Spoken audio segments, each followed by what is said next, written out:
I don't know where the front of it went, but that's Access PD.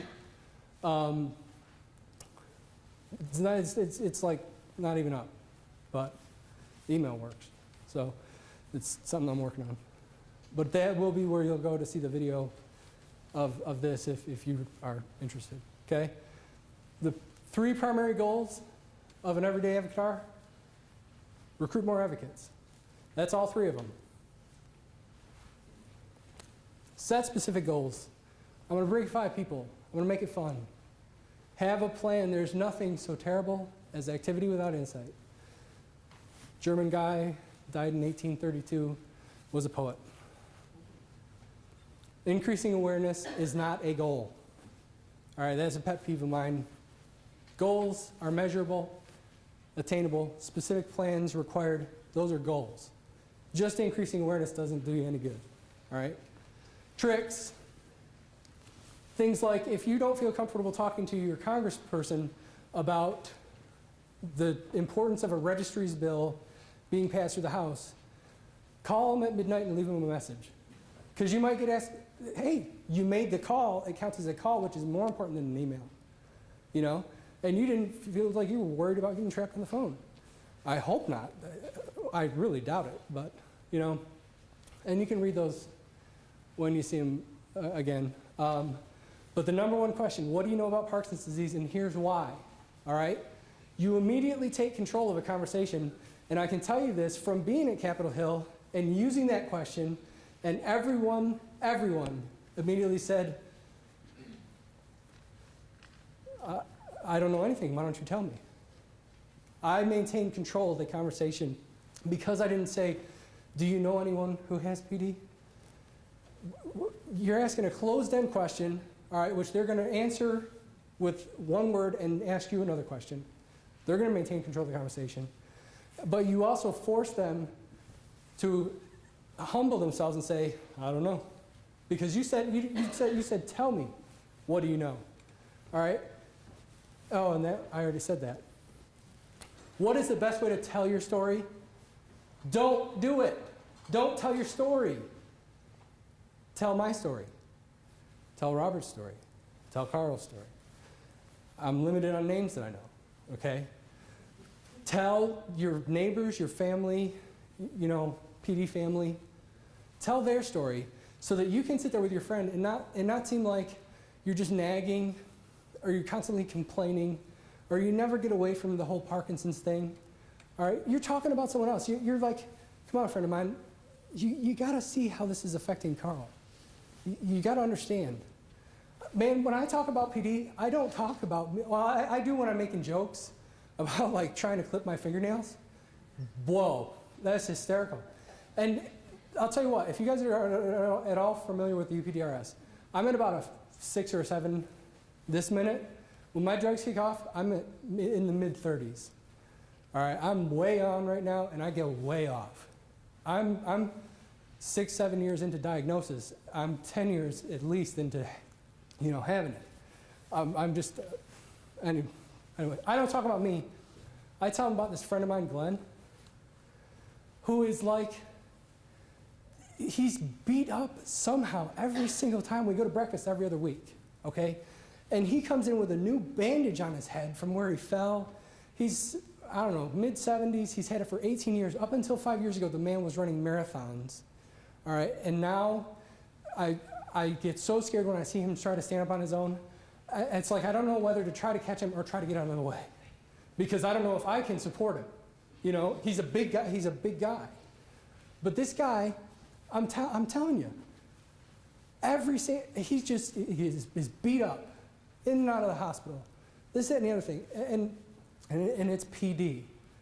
That's Parkinson's disease. That's not anything other than that. All right? Parkinson's story, tell it in reverse. Don't talk about how your first symptom started with a little bit of loss of motor skill in your right hand. Started in reverse. 20,058 people died from it in 2007. The final stages of Parkinson's disease, vegetative state, helpless, bedridden. I'm going to at some point have to have my wife wipe my butt, all right? and it's not going to be my proudest moment, all right? Because I will not be able to do it. It takes away everything. It takes away all you have cognitively, and if you don't know, the dementia is there, and you all will have it. And you should go and learn about it so that you can identify it and know when it's happening, all right? Because you don't want to get considered to have Alzheimer's, all right? But it's easy for someone to minimize it by hearing about how it begins. Tell them how it ends first, all right? That's very important.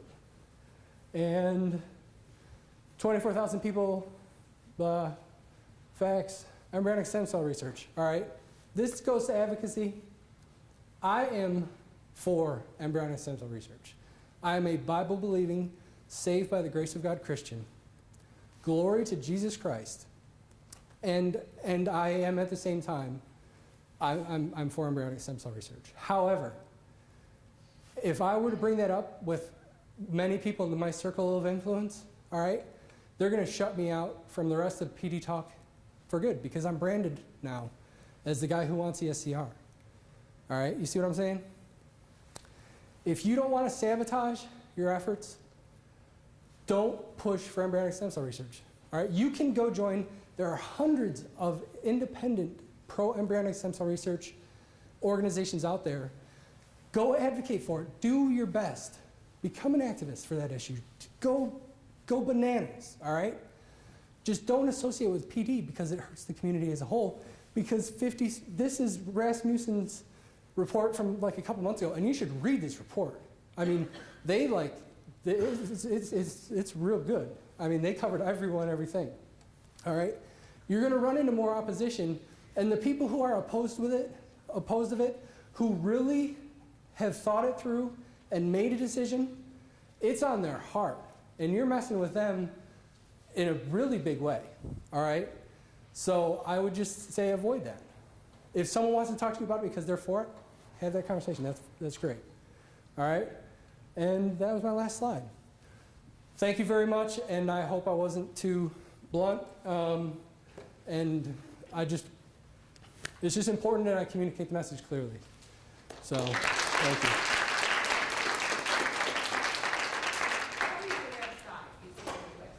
Access PD, ACCESS PD. ACCESS PD. PD, Parkinson's disease? Yeah. .org. Yep. How's it? Tom? How you doing? You look familiar. Maybe we're in Chicago. No. Anyway, you briefly mentioned the registry. Do you think that's going to really increase the numbers? The registry? Yeah, the national registry. It just passed for MS and Parkinson.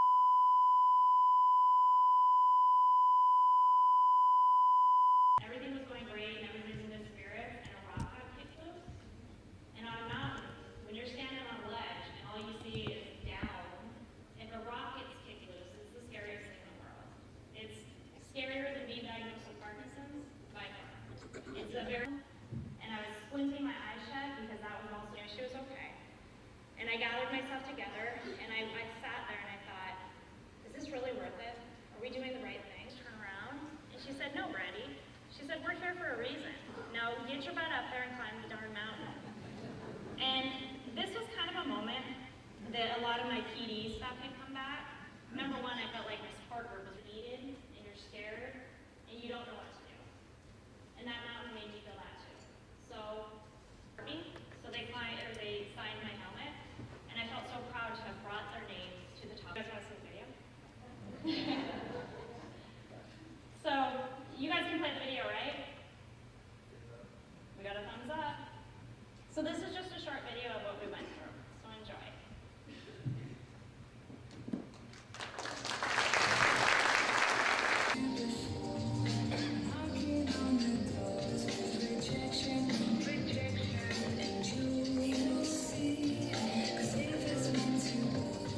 Hi, Carl.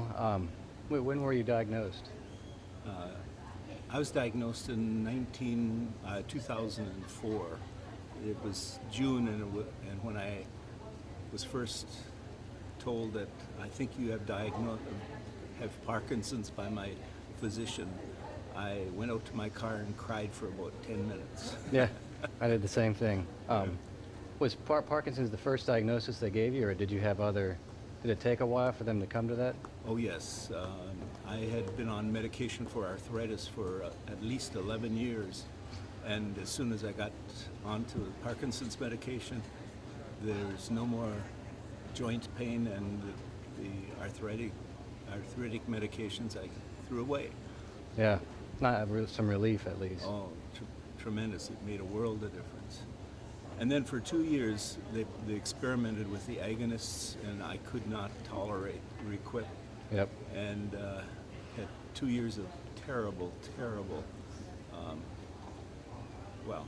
Yeah. I almost gave up. Side effects, yeah. Yes. Depression and anxiety and. Sleep. I fell asleep while I was driving. I fell asleep in the Oh, middle wow. of meetings, sitting around the board meetings. I'd nod off and go to sleep, and my fellow members of the board would sit there and laugh at me. When your medication wears off, what sort of things do you do to deal with the time when the symptoms are at their worst? Actually, I don't allow myself to go off completely. Yeah.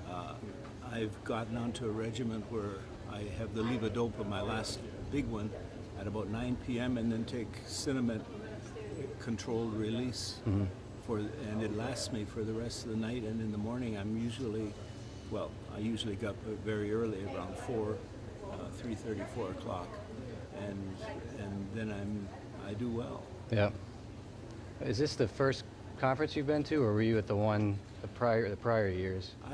I have not been at a national conference. I've been at the regional one here one time before. This is my second big conference like this. And I've learned a lot here.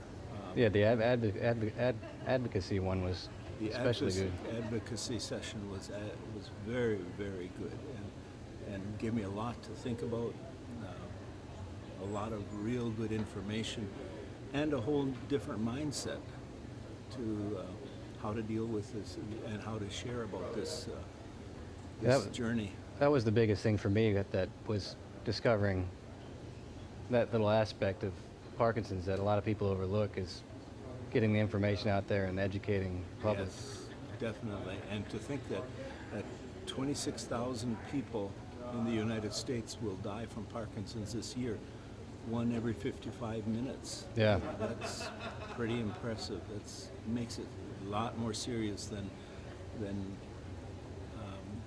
I thought of it till now. A lot more urgent.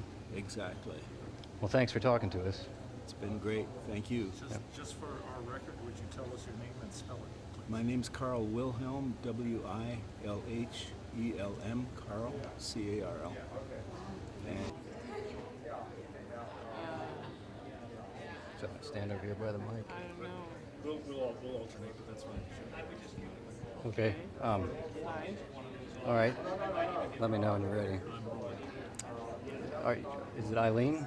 Yeah, I'm Eileen. Is this your first conference? No, I was here last year. Yeah. It was really good. I'm enjoying this conference very much. How long have you been involved with the Parkinson's community? I actually started off, I was recruited to be a facilitator of a small group. And during that process, I've discovered that I had Parkinson's myself. Wow. And a few years later, I joined the board of the American Parkinson's Disease Association, Georgia chapter, so I'm a board member.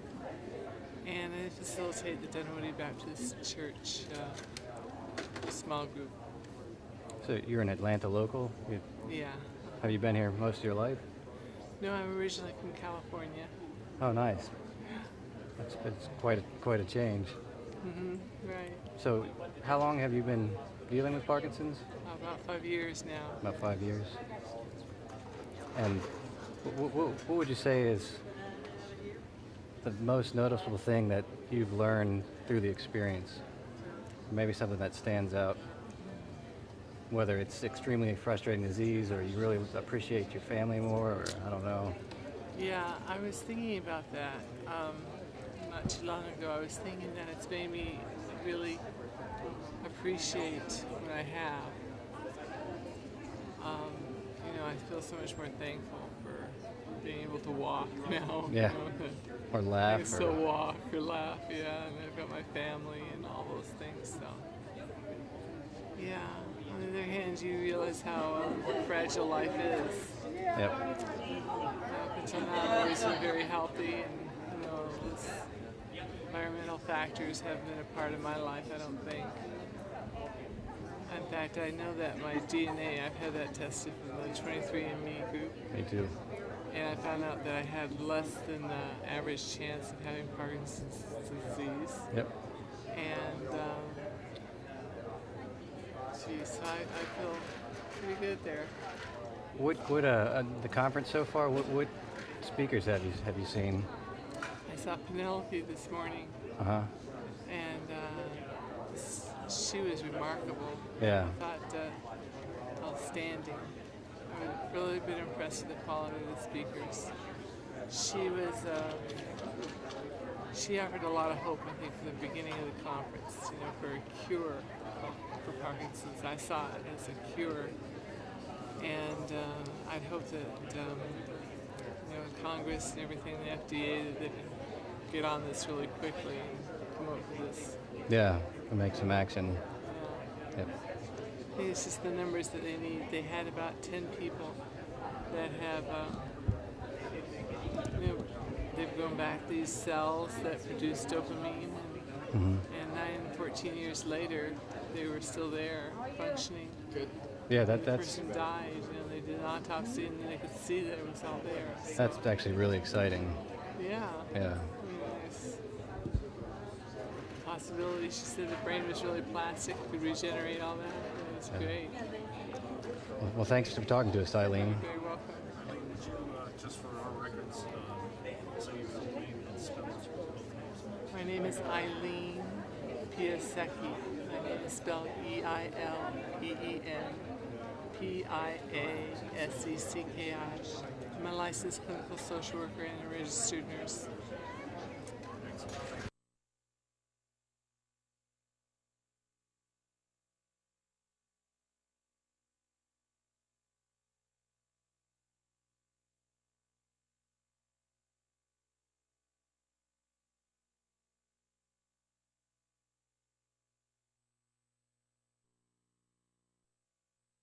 .pm and wait, Parkinson Network of Mount Diablo. Okay, PMD. Okay. I was getting that, but What have you been to it so far? I went to the Advocacy earlier before this one, and I'm not sure which one I'm going to go next.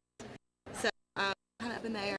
I think tomorrow I'm going to do facilitator training, which is something that I'm specifically here for. So I'm hoping that's going to be helpful for me and bring back to my folks back there. Well, thanks for talking to us. All right, thank you. Would you give us your full name and spell it? It's Kristen, Krystin, Radke, Radke. Welcome our internet. Thank you. Oh, what? Yeah. Focus here real quick. Well, for the past 15 years or so, our firm has been exclusively dedicated to providing all attorney representation for people who need to apply for Social Security disability. And it's the kind of field where, under the Social Security statute, both attorneys and non-attorneys are allowed to do it. But in our opinion, everybody should have an attorney who's trained and dedicated to this practice. The Social Security statute is a labyrinth of regulations, and people have so many questions because it's so much work to navigate through. And what we typically do is we help people who frequently get denied. The agency turns down 80% of first-time applicants on average, the Social Security Administration. And what happens is they need an attorney to go for a hearing before a federal administrative law judge. That's where we come in. And we take on medical experts and vocational experts that are supposed to be neutral parties, but more often than not, help the government to further deny these people from getting the benefits to which they're entitled. So we've been here our firm has made a commitment to working with the National Parkinson Foundation, and we actually, all of our nationwide attorneys sat through a seminar with Dr. Carlos Singer, who's a neurologist with the University of Miami, who the NPF made available to speak with our attorneys. And we had a very extensive training on all of the kind of symptoms that these folks go through every day. You know, it was interesting for me to learn that people with Parkinson's often develop all sorts of problems with what is called hobbyism, or frequent compulsions to engage in gambling and other kind of obsessions. These kind of things, if not fully understood by the Social Security Administration, when someone applies for disability, could just be held against these people as activity that they're engaging in showing abilities, and it wouldn't necessarily be connected to the disease. And so that's why it's so important to have trained, skilled, engaged attorneys who do the kind of work that we do. So it's been a very interesting learning experience with us, and we hope to have a good alliance with the NPF, which is doing so much tremendously good work for all of these folks. And we've been happy to be here yesterday, today, tomorrow, answering all the questions that have been asked of us by people who are definitely in need of help, and we hope to be able to provide that service. What's the name of your firm? The Social Security Law Group. And the website? The website is sslg.com.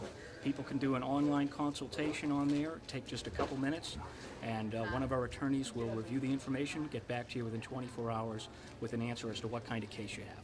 Great, thanks, Paul. Okay. Would you please, sir, just for the record, to use I'm sorry? just for the record, to use a legal term, would you give us your full name and spell it for us? Yes, my name is Paul Jenkins, Jenkins, and I am the lead attorney for SSLG's Atlanta office. Very good. Let's see here. Anytime you're ready. Thanks for coming to the conference, Michael. What is it that you brought to the conference? Well, a number of things. The fact that I have Parkinson's disease, and that I overcame my feeling sorry for myself and decided to take a positive approach. And I co-authored a book with my wife, Gretchen, just sharing some of the experience that we went through, ways to overcome some of the symptoms, and just to restore quality of life.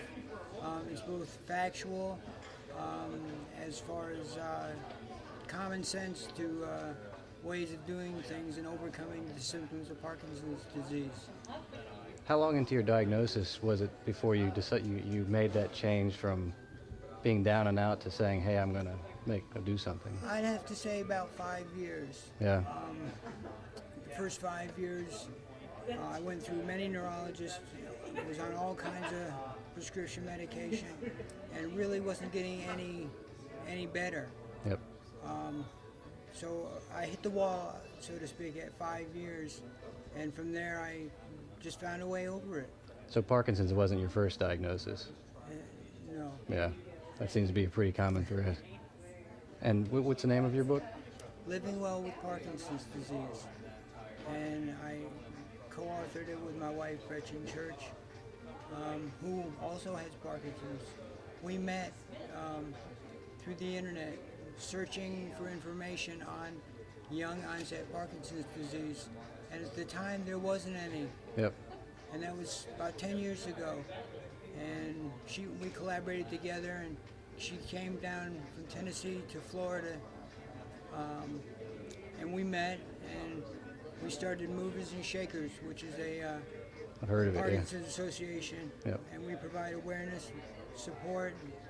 We found out that we were good business partners, but we're better life partners, so we got married just in 2007. Congratulations. Thank you. Lost my train of thought.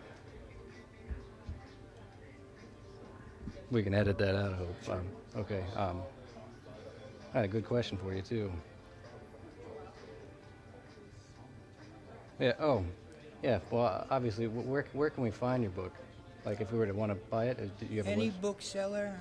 It's published by HarperCollins. You can get it from Amazon.com. Great. Or you can pick up a copy here today. Okay, it's Living Well with Parkinson's Disease. And it's Michael Church? Michael and Gretchen Church. Michael and Gretchen Church, thanks. You're welcome. Thank you. Convention and spelling on Michael and Church and Gretchen.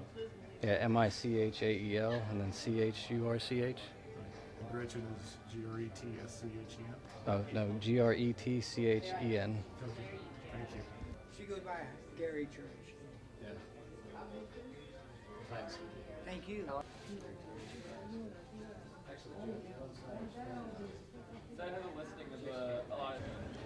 Tell me when to go?